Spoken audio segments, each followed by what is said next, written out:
Napamaang si Aling Ludi ng buhat sa pagsisilong ng mga sinampay sa harap ng bahay ay makitang magkasunod na palapit sina Molly at Brylon. Kapwa akay ang kanya-kanyang bike. Good afternoon ho. Pagbibigay galang ni Brylon. Evening na. Medyo formal na sabi ng ginang.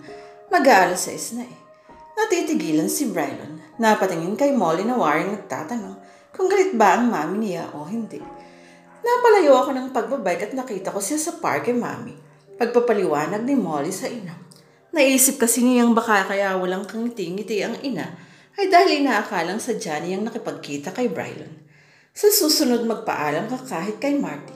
Banayan ng sabi ni Aling Ludi para hindi kami naghahanap. Yes, mami. O ay painumin mo na lang ng kahit ano yung kaklase mo. Hindi na ho. Maagap na tugon ni Brylon. Idinaan ko lang ho si Molly. Baka hinahanap na rin ako sa amin. Tumangunang bahagya si Aling Ludi. Sige Molly, thanks Brylon. Sumakay si Brylon sa bike at nagpedal na palayo.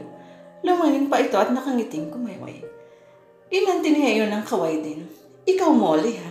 Tulad na napalingon siya sa ina. Akala niya pumasok na ito sa loob ng bahay.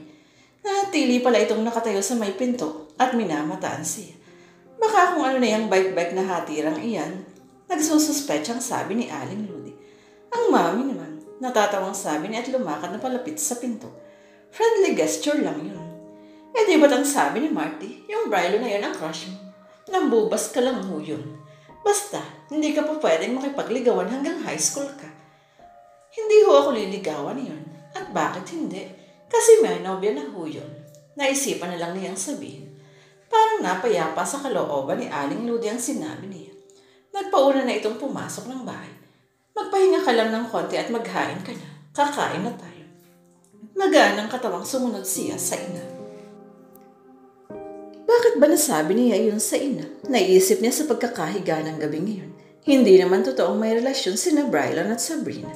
Yun ang pinakasumpa-sumpa kanina ni Brylon habang nagme-merienda sila sa isang restaurant malapit sa parke. Pagkatapos nilang kumain, ay paikot-ikot pa silang nagbike sa Glorieta. Kaya nga hindi nila namalayang lumipas ang mga sandali at papadilim na ng magyaya siyang umuwi. Kahit tumanggi siya ay nagpilit si Brylon, nasabayan siya para ihatid. I'm really so glad na hindi ka nagalit sa akin ngayon. Sabi nito habang marahan lang silang nagpapatakbo ng bike sa gilid ng kalye. Hindi naman talaga ako galit sa iyo ah. Nagalit ka lang sa ginawa ko, diba? Yung tungkol sa bracelet. Hindi siya sumagot.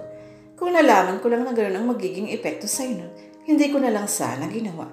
Himing nagsisising sabi ni Brylon. Parang nalungkot si Molly nang matanong na malapit na sila sa bahay nila. Gusto pa niyang makasama si Brylon. Promise, I'll do it properly this time, sabi ni Brylon. Takang napatingin si Harold. Courting you? Nahihiya ngunit malakas na ang loob na sabi ni Brylon. Parang pumalo sa kanilalagyan ng puso niya. Direkta lang sinasabi ni Brylon. Naliligawan siya ng tama. Wala nang pag-gimik-gimik pares ng bracelet. Hanggang sa matanaw nga sila ng mami niya. Nakatulog siya ng gabi niyon na ang huling sinabi ni Brylon ang nasa isip. Nagtaka ang barkada nang muling bumalik ang sigla ni Molly. Pati na ang bunsong kapatid niyang si Marty ay napuna ang pagbabago. Kalaunan ay balik na nito sa pambubuska sa kanya at siya naman ay sa pagpatol dito. Natutuwa si Mang Jose na normal na naman ang buhay ng kanyang dalaga. Pero si Aling Ludi ay may hinalang di naaalis sa isip. Isang hinalang tumatakot sa ginang. Lalo na't isang araw ng linggo ay ito pa ang nakatanggap ng box sa process na dala ng isang uniformadong PMT student. Para kay Molly ang mga bulaklak. Galing kay Brylon na opisyal pala ng PMT. Kaya nautusan ng isang under niyang estudyante. Anong ibig sabihin yun? Nanguusig na sabi ni Aling Ludi na ibigay kay Molly ang kahon ng roses. Nakatuwan lang ho niyo na mag-utos. Pagkakaila niya, lihim niyang naidalangin na huwag din sanang mahalata ng ina ng sobrang excitement niya. Ngayon lang siya nakating kayong padalhan ng roses at special delivery pa. Naliligaw lang ang nagpapadala ng ganyan. Sabi ni Aling Ludi na nakasimangot. Pwede rin namang friend di ba dati? Nakangiting sabi niya sa ama na napalabas sa salas dahil marahil sa pagtatalo nilang mag-ina. Ano ba yung tinatanong mo? Sabi sa kanya ni Mang Jose. Yan, tumanggap na ng roses buhat sa lalaki. Parang nagsusumbong na sabi ni Aling Ludi. Friend lang kami nun, Daddy. Ikaw ba nung kabataan wala kang nabigyan ng bulaklak na kaibigan lang? Meron din. Si Mami, nagmamalaking sabi niya sa ina. Ikaw kasi, kaya lumalaking ulo niyang anak mo lagi mong kinakampihan. Bahala ka kapag maagang niligawan yan.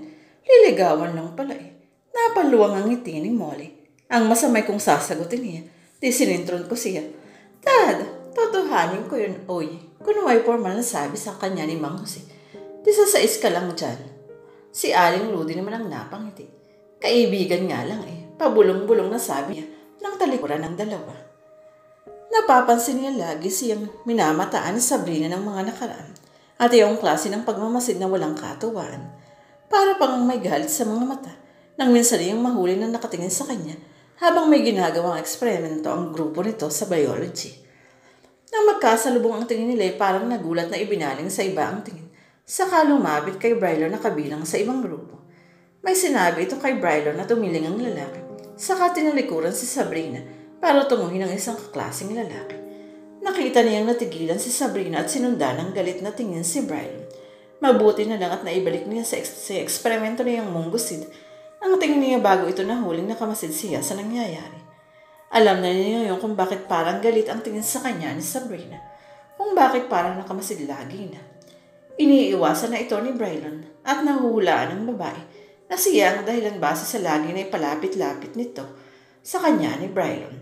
For Sabrina, naisip niya, sana nagka-crush ka na lang sa isang lalaking may gusto sa'yo para hindi ganyang hahabol-habol ka.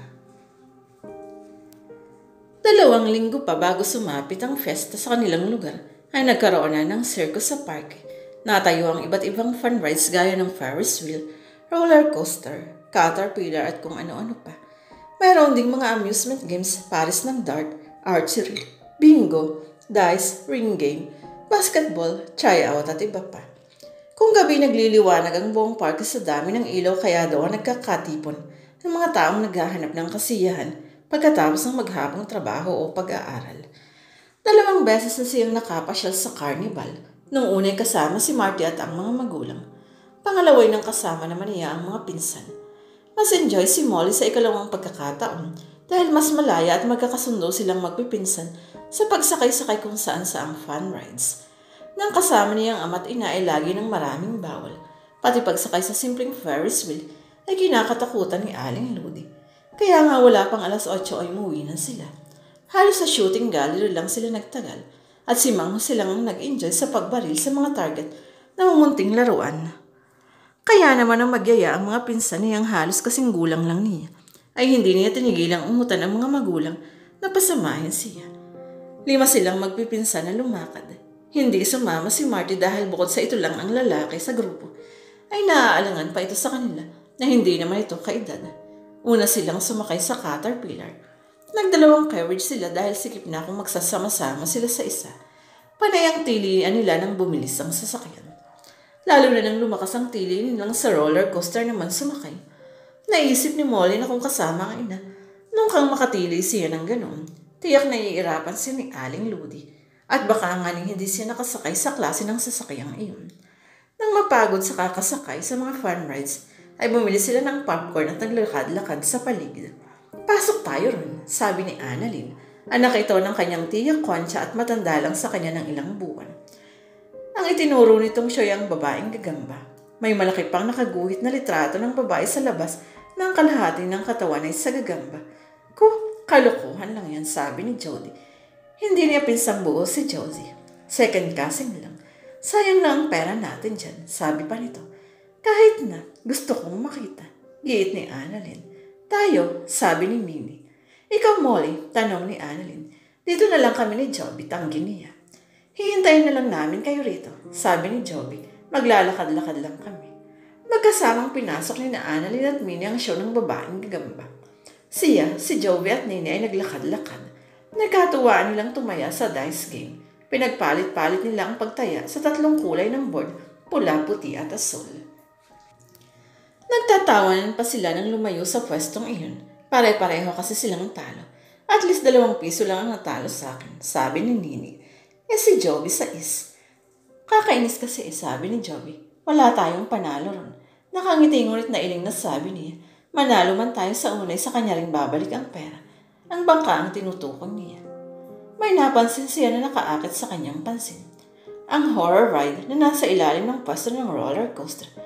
Pasukin nga natin yan, sabi niya sa dalawang pinsan. Tingnan natin kung nakakatakot talagang mga makikita sa loob. Ay, ayoko nga. Ani Nini na bahagya pang umurong palayo na tila ba hahatak pa nila ito sa loob. Ikaw, Joby. Ayoko rin yata. Ayaw magpahalata ng takot na sabi ni Joby. Ang ihina ng loob niyo, sabi niyang humakbang patungo sa booth. Nakuha na ng ticket. Molly, huwag mong sabihin. Kaya ko yang mag-isa. Nagmamalaking sabi niya at kumuha ng isang ticket. Nag-aalalang nakasunod sa gilid ng railing ang dalawang pinsan niya. Kukuha na rin kaya ako ng ticket para may kasama ka? Nag-aalalang tanong ni Joby. Huwag na, nakangiting sabi niya. Baka atakihin ka pa sa puso ako pang masisi ni Tio Oming. Hintayin niyo na lang ako rito. Iniabot niya sa lalaking in charge sa entrance. Yun naman pala sabi niya. Kaso'y misa kayo na. Nag-iisa nga lang. Ngayon kung pwede sa'yo, share na lang kayo. Tumingin ang lalaki sa panghuling carriage. Nakangiting kumaway sa kanya si Brylon na siyang sakay niyon.